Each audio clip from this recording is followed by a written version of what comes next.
That day I gave money to prisoners. That day was very tough for me. Like, most of the time I spent along that VGC road, I cried within myself because the sales was very poor that day. In the city of Lagos, where most people are majorly concerned about their personal survival and welfare, let's watch the story of Jeremiah, the hawker and the university dropout from the Faculty of Law, who recently won the hearts of many Nigerians based on his selfless acts and generosity. When I quit school, people think, even when I told my parents I'll be moving down to Lagos, they gave me an advice that they know I'm so much frustrated now that I should be careful. I shouldn't indulge myself in any incriminating act. I was surprised when I saw him. Then I engaged in conversation with him for a brief time. Then he told me he dropped out because of financial inconveniences. I came to Lagos on 12th of December 2021, and that was my first time in Lagos. But that was not my first time. That was not the first time I engaged myself in hawking in the street. I've been in the business when I was in Port Harcourt. The business, we just, most of the times, or most of the days, we just live from hand to mouth. But in the lucky days, we save like 1,000 naira, sometimes 1,500. Some days, 700 naira, it depends. Any day there's the intensity of the sun is high and there's a lot of traffic hold up, you can make like 1,500 naira or thereabout. But some other days, when there's no hold up and there's no intensity of the sun, like yesterday there was rainfall, you just manage feed yourself 3 square meals. Even there's a time I arranged 16 bottles of water.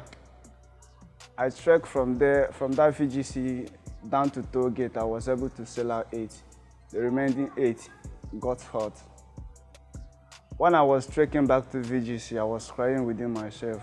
I've been like asking my God, why all this pain? Why all these things I'm walking through? But immediately I got to that square. There's a traffic show red light, so the buses have to stop. Immediately I entered the traffic to cross. Then I saw the prisoners.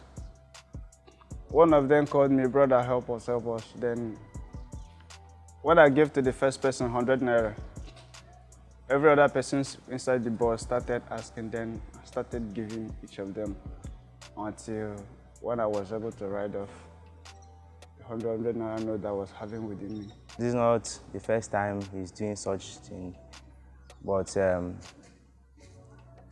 it has been part of him, sorry.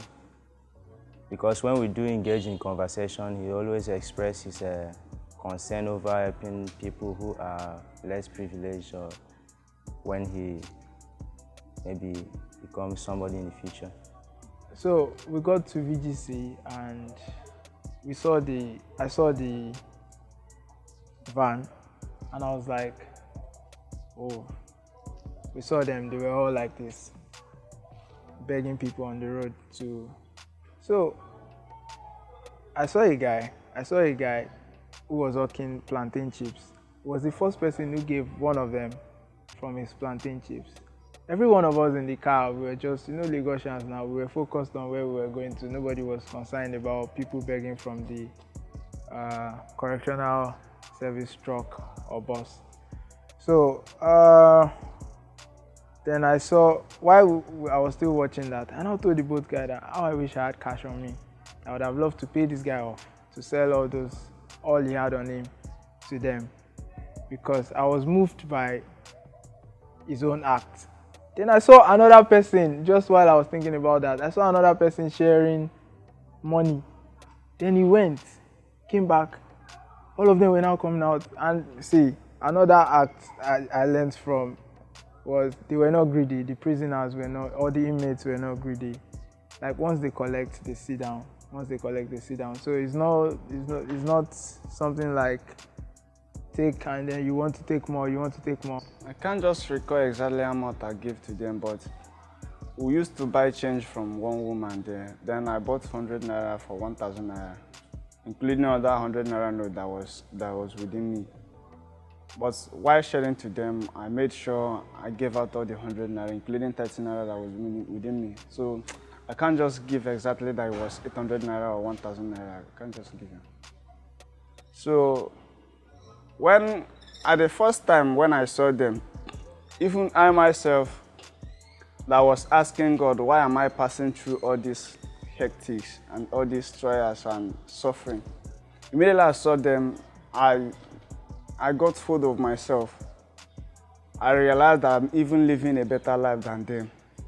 I started imagining myself being like them. I said, no, at least I'm better than these guys. I can eat whenever I want to eat. I can eat any choice of food. I can go out and come back whenever I like. At least I have my freedom. I can go with the friends. So when I consider those things, I said, at least I'm better than these people, no matter how. That's the only thing that inspired me. I filmed for, I think, 9 seconds. I was so impressed that I didn't even continue filming, even after when I was taking his number. So I felt like the best, and the traffic has already moved. So I felt like the best thing to do there was to take his number, follow up on him, try to at least get him off the street. That was the moment I felt like, well, I really need to get this guy off the street. This guy is too good of a person to still be on the street. After that incident, and while traffic was moving, this guy asked me of my number. I didn't even think anything like this. So since yesterday when I met with him, the nervous is too much and the shock. Since he was not picking up, then I viewed the video I shot. I said, oh, it will actually be nice if I post this so people can see, because usually I don't post anything aside photography on my page. Then I said, okay, let me put this up. When I put it up, people were like, what's the account number? People started calling me, my friends started calling me. Then I was like, oh, I don't have his details. So I just felt like,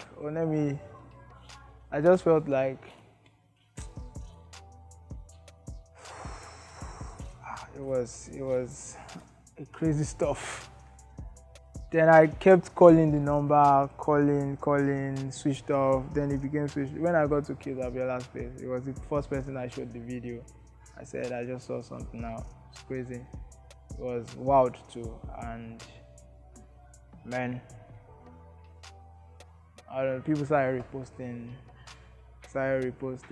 Then a couple of my clients called and said, there's one person, she said, how can we find this boy? Let's look for this boy. We need to help this boy. A big thank you to every one of those people that gave me the ginger to do more. On behalf of Inside Naija TV, we want to give you this token to say thank you for reminding us what true humanity is and your generosity. All right, so Mr. Jeremiah, thank you very much. Yeah, God bless you guys. God bless you much, brother. Thank you very much. Good. One of us.